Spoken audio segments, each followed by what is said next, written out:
Hey everyone, welcome back.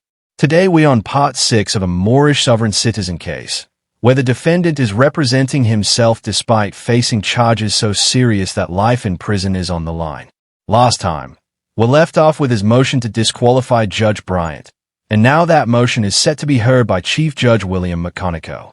Let's dive in. Case 02056199901, People of the State of Michigan versus Carnell McCreary L.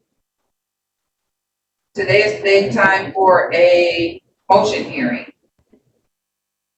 Appearances. Good morning, Your Honor, and to your staff, Christina Ritter on behalf of the people, P number 83505. Sir. Carnell Michael McCreary, appearing in appropriate persona. All right. To my understanding, sir, you filed a motion to have Judge Bryant disqualified from the case. Judge Bryant denied your motion, and essentially your motion was appealed up to the chief judge, which is me. Is that correct, sir? That's correct. Okay. Argument. Well, the argument is, sir, under Michigan Code of Judicial Conduct, the judge is in violation of Canon 1 and 2 because I'm here falsely accused for a 21-year-old warrant. And I tried to speak, and she acts like Judge Judy. She just constantly cuts you off, is threatening, so far as be quiet. Canon 2, it says public confidence in the judiciary is eroded by irresponsible and improper conduct by judges.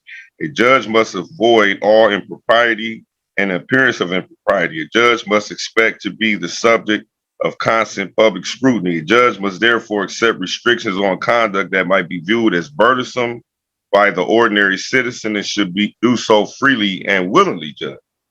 And I come into court very respectful. I'm a 51-year-old man and I respect the system. But I'm feeling that I'm being given, disrespect. I'm being silenced. I have a right under the free speech to petition the court for redress of grievances and things of that nature. And if you look at the TV show Judge Judy, this is how she acts. The key difference between Judge Judy and Judge Bryant comes down to one word: jurisdiction. Judge Bryant has it because she's an actual judge, while Judge Judy doesn't since her show is just TV. And unlike Judge Judy, who plays up her attitude for an audience, Judge Bryant saves hairs for people like you who show zero respect for her courtroom. And she asked me what did I want to do with the case. I said I would like to challenge jurisdiction because I went to prison in 2002 for 15 years and 8 months. They had under the rule, I believe for misdemeanors 40-something days, for felonies is 6 months. So I request that the prosecutor prove its authority in bringing these charges so late. And I have been home 6.5 years, productive in the community, no problems. And I'm trying to do right, Judge. I made past mistakes when I was a young man. And I'm just being treated like I'm just a criminal. I'm supposed to be innocent until proven guilty, right? Here are two big takeaways. First, you spent 15 years in prison and still believe the state has no jurisdiction over you. And second, you claim to be a productive member of society while currently standing trial for the attempted murder of your own brother. So I'm not trying to disrupt this court.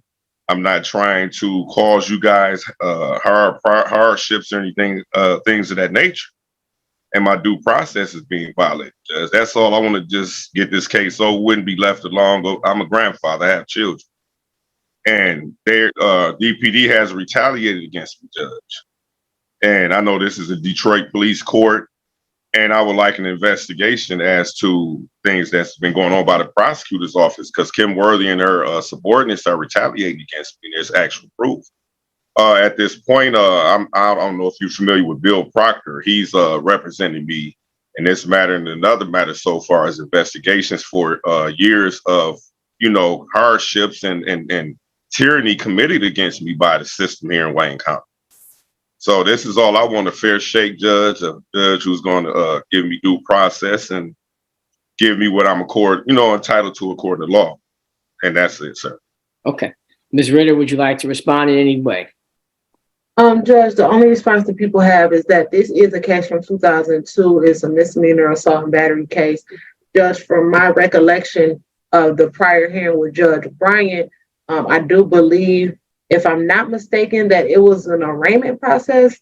And as the court was trying to proceed with the process, I do remember Mr. McCreary interrupting the judge while she was trying to make the record. But the people have not gotten to the point where, because Mr. Carnell was disruptive during the proceedings, the people didn't get to the point where there was another pretrial date set where the people could actually see if we're able to move forward on this 2002 case, Judge.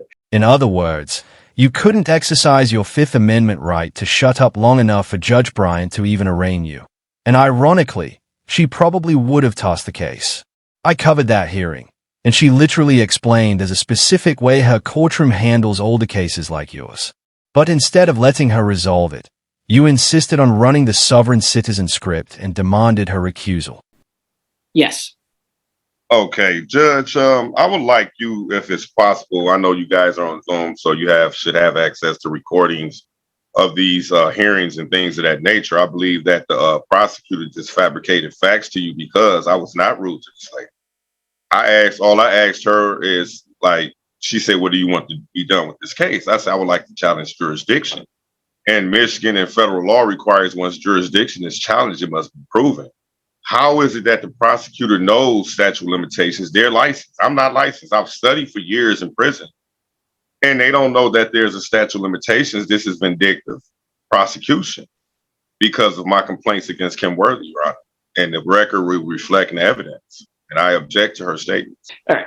Court having had a chance to hear the arguments of the moving party, as well as the arguments of the prosecutor.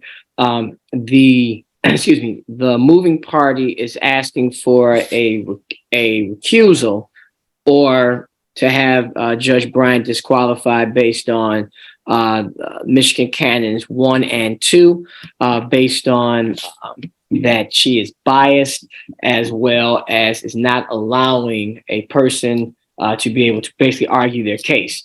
The moving party is stating that he wants to challenge jurisdiction and that he was not allowed to do so. The prosecutor is stating that there was only a proceeding at an arraignment and that the prosecution hasn't even got to the point where they have established whether they want to move forward with the case, but that was not allowed to happen because in their view, there was disruption in the court and there was a breakdown.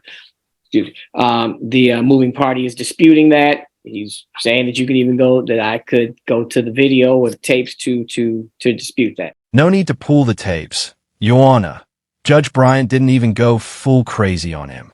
At most, she went half crazy. But hey, that's still Judge Bryant we're talking about. At this time, the court is not going to make a decision at this point. I am going to pull the tape, pull the transcript. I'm going to make a decision very quickly on this. I'm not going to let this continue. And even based on, the court does have an opinion probably on the likelihood of prosecution on a 21-year-old case. So we're going to come back on, we're going to come back on July 6th at 10 a.m. Please check your schedule, sir. May I also, you say July 6th, sir? Yeah. Okay. Yes. May I also, if I may, check your schedule first. Check your schedule to see are you available for that time. I'm available. I'm stuck here on tether, sir. I'm available at any time you guys want me to. Okay. All right. Well, put it on your schedule for 10 o'clock on July 6th. Okay. Can I say one more thing? If you look at Crampton versus Michigan Department of State 395, Michigan 347 at 351, it says the United States Supreme Court disqualified judges and decision makers without a showing of actual bias in situations where experience teaches that the probability of actual bias on the part of the judge or decision maker is too high to be constitutionally tolerable. And I'm not saying like trying to attack Judge Bryant or whatever else, but she has an attitude like Judge Judy. She just cuts you off. And I'm just like, so when she kept doing it, this is when I objected and asked her to recuse herself. Sure, that was your right. But just because Judge Bryant didn't let you ramble on like Judge Subry did doesn't mean she's biased. She simply runs a tighter courtroom. and you're the one acting like a spoiled toddler. And sir, and again, as the chief judge, I don't have to have a showing of actual bias, but perceived bias, something in the fairness of justice. That is my stand. That's it for today's video. The next hearing was held the following day with Judge McConaughey, but since it wasn't streamed, the outcome is still unknown. What we do know is that next time we see him, he'll either be back in Judge Bryant's courtroom, reassigned if she's recused, or appearing before Judge Sabri for his attempted murder case. If you enjoyed the video, hit like. If not, hit dislike. But don't forget to leave a comment and subscribe with notifications on so you won't miss what's coming next.